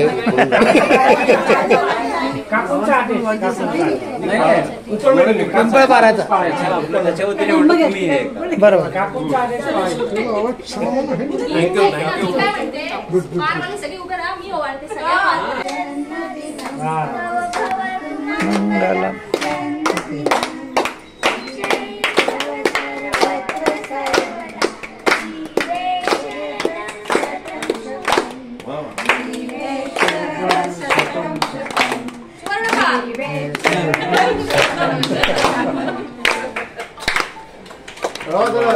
खांद्यावर हात ठेवा. पाराच्या निमित्ताने खूप छान मित्रमंडळी झालेली पाहिजे का? हो ना, खरंच खरंच म्हणजे लोक पारावर गेलं की असं तर माहेरी गेल्याचा आनंद. पडणार. एक मिनिट. पार माझा आर पार. Happy birthday to you. No इंग्रजी, नो इंग्रजी.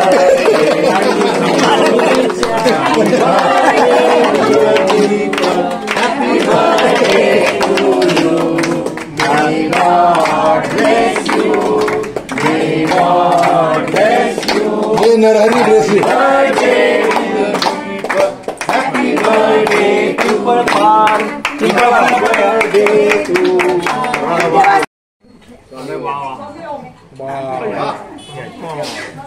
रावांना खाऊ घाला. दोन्ही हातातून.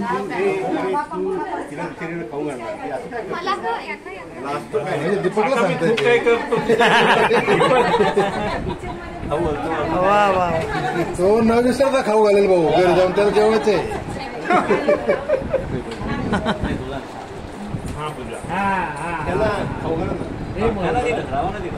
दीपक, माझ्या मित्राची मुलगी आहे. म्हणजे तू माझा जावई समज. काय करू. बरोबर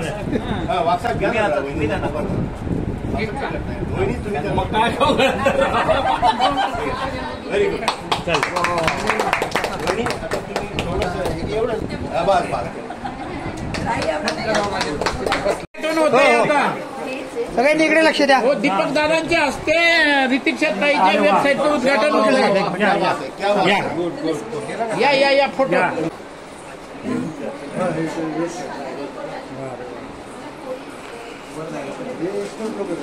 तर नवीन पण लेख आहे. बरेचसे आधीचे आहे, आता पर्यटनाचे नव्हे. मध्ये मी पारावर टाकणं बंद केलं कारण मला तुम्हाला हे सगळं एकत्र द्यायचं होतं. मेन होम दाखव. Main home. हे होम पेज. बाई नावाचा माणूस. काय म्हणजे काय जसं पूर्वी मी झरोखावर टाकायचे ना, पण त्यावर खूप लोकांचे मिळून टाकायचे. पण आता याच्यात सिलेक्टिव्ह माझ्या रिलेटेडच, म्हणजे मी जेवढे लिहिले याच्यात तेवढेच टाकले. फक्त विषयांचा विस्तार थोडा वाढवलाय. म्हणजे हिस्टोरिकल आहे. ही हम्पीची माझी ट्रिप होती ना, तर तेनाली रामा हम्पीचा होता. तर मला तेव्हापासून हम्पी जाण्याचं जे वेळ होते तिथे होते. टायफॉइड वेरी कोविड मध्ये लिहिलेलं आहे. आता कोविडचे काय आर्टिकल इंग्लिशमध्ये पण कन्वर्ट केले की जास्त ऑडियन्स पर्यंत पोहोचायला पाहिजे. खूप छान. ओके. याचं उद्घाटन झालं असं आपण समजूया. क्या बात आहे. ही वेबसाईट आहे ना. किती पूज झाला. दीपकजी उद्घाटन झालं म्हणून जाहीर करा. दीपकजी वेबसाईटचं उद्घाटन म्हणून झालं. rikshaDhanraj.com आजपासून तिच्या वेबसाईटचं उद्घाटन झालं असं आपण जाहीर करू. आणि आपल्याला नवीन काहीतरी पाहायला मिळत जाईल आता ह्या वेबसाईटवर आपण अपेक्षा धरू. आणि रितिक्षाला खूप साऱ्या शुभेच्छा. सगळ्या पारा करून शुभेच्छा तुला. सगळ्यांकडनं शुभेच्छा. ते चित्र वगैरे कोणी काढले? हे सगळे मी बनवले का आता ChatGPT थ्रू. हे मी तेनाली रामा वाचायचे ना, तर माझ्या पॉइंट ऑफ व्ह्यू रेल्वेतून हे हम्पी आहे. तो पूर्ण प्रवास वर्णन ऍक्च्युली आहे हम्पी. नाही ऑलमोस्ट सगळे. पण मी वेबसाईट साठी थांबले होते दाखवायला. तुम्हाला नवीन वाटलं नसतं ना, मी आधीच ग्रुपवर टाकले असते. मोरे दादा तिची स्टोरी सांगितलं. आपली स्टोरी भल्ले भल्ले डॉक्टर साहेब. मला आश्चर्य वाटतं ते सुनीता ताईचं.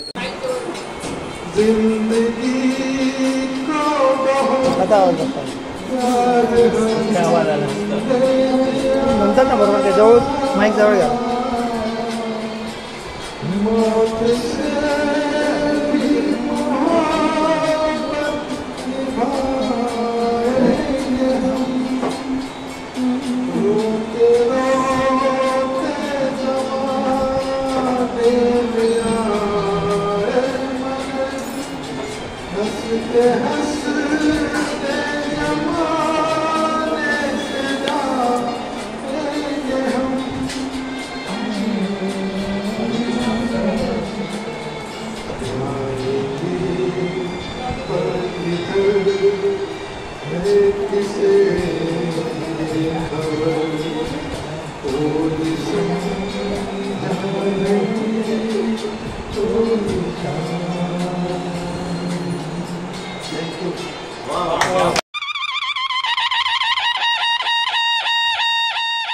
तुका मने माझे हेची सर्व सुख.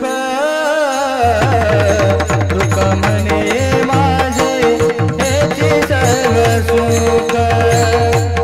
तुका मने माझे हेची सर्व सुख. तुका मने माझे हेची सर्व सुख.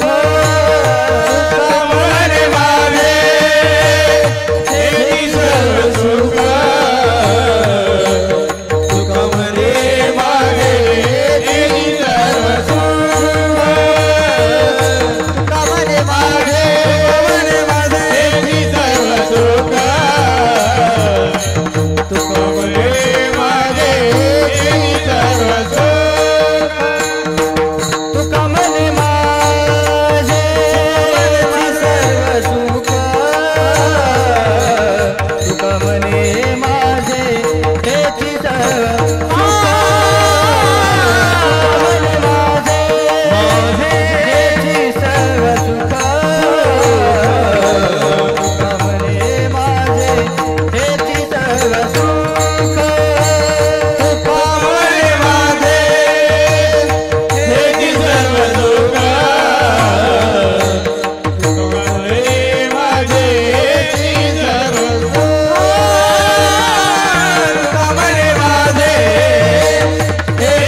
पितांबर तुळसी हार गळा काळे पितांबर तुळसी हार गळा काळे पितांबर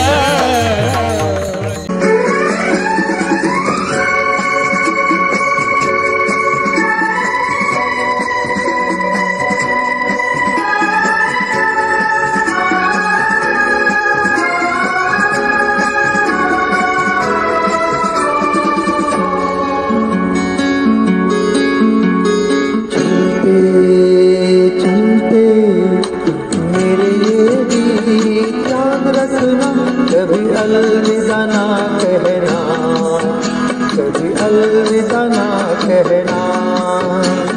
चलते चलते मेरे ये गीत याद रखना, कभी अलविदा ना कहना, कभी अलविदा ना कहना। तो तेरे